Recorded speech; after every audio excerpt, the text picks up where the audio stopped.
Do you want to know how you can enable the data sharing on your DraftKings account? If yes, then this video is specially for you. Hello and welcome to TechTube. It's your host back again with yet another interesting tutorial video.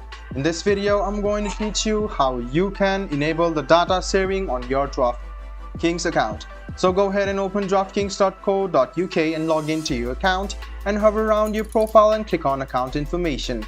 Then you must write down your email address, your password, click login, and this page will appear. What you need to do is go to login and security, scroll a bit down, and you can see the data sharing option over here. So you can turn it on or off. So this is the do not sell or share my personal information. If you want to turn it on, go ahead and tap on it, and you can see the data sharing is now on. So DraftKings will no longer share your personal information with others.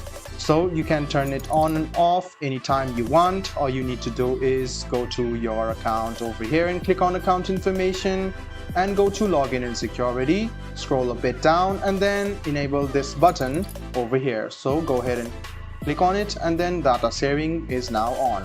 I hope this video was helpful for you. If you still have any kind of confusion, please do mention us on the comment section down below. Like the video, subscribe to the channel, and do hit the bell button for more. Hope to see you in the next video as well. Until then, goodbye, take care, and make sure you enjoy.